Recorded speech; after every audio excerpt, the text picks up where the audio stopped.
It was a severe shock to my entire essence and my beliefs in the order in the world. I did a lot of therapy.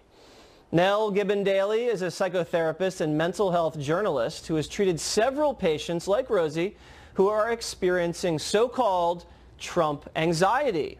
And she joins me now. So are you really seeing an uptick in patients since the election results, Nell? Yeah, absolutely. I mean, how many do you see for something like this? Well, to answer this question, human beings are affected by our social and political climate.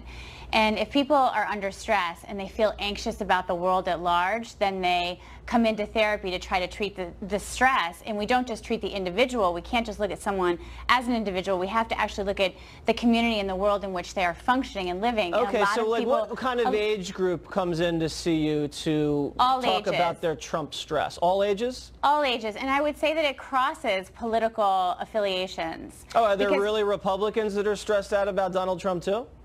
Oh, definitely. I mean, I definitely get stopped not only in my office and, talk about this in my office, but I get stopped personally about this. People who voted for Trump because they didn't want Hillary to win, but they feel very concerned about the political climate which we're living in now. Now, are these patients that you already see for other issues, and then during the hour they just bring up Trump? Or are they there mainly to see you for their Trump anxiety syndrome?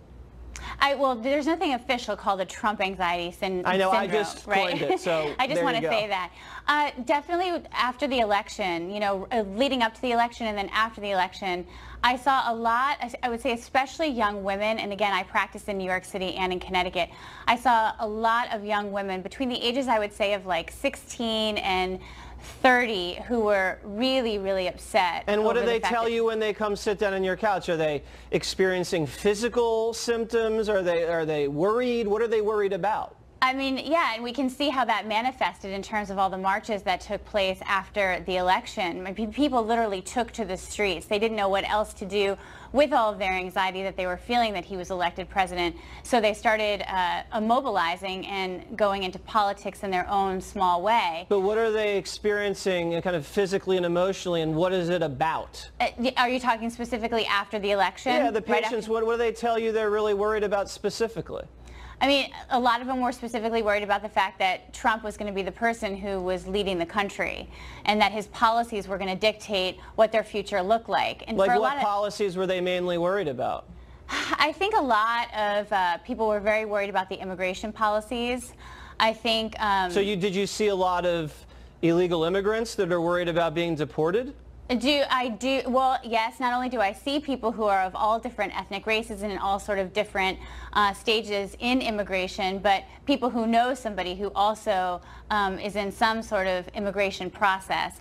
And I saw a lot of women who were very upset about the rhetoric and the tenor of Donald Trump and his, when he was running for president, the way, some of the things that came out about him and how he feels towards women, some of his beliefs. When he was elected president, then showed up in my office saying, how could this actually happen? Haven't we come so far as to not elect somebody who would have these sort of belief systems about women? So how do you treat someone that has stress about Donald Trump's presidency? Do they meditate? Do they do yoga? Do they have mantras that they repeat when he speaks on television? Jesse, it's really important not to belittle this point. I'm not belittling at all. No. I'm wondering what the tools that you give them to reduce their practical measures, but you have to understand that when people are stressed in our society, we're not just facing an opiate epidemic in this country, we're facing a massive mental health crisis.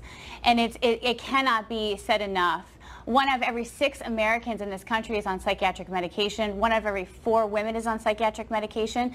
$210 billion in lost income was lost last year in the American economy because of mental health issues. So have you actually prescribed patients drugs to deal with their Trump anxiety? I am totally holistic, and I do not prescribe. I'm a psychotherapist, not a psychiatrist.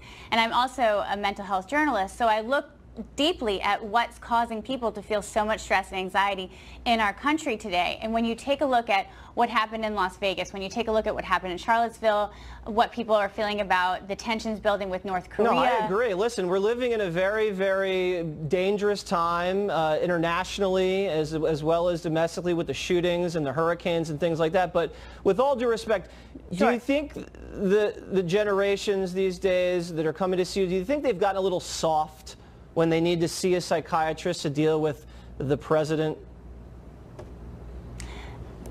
I don't think that they're just dealing with the president, that they're dealing with the political and social economic times and the political times, the place in which we live. So no, and I want to qualify here.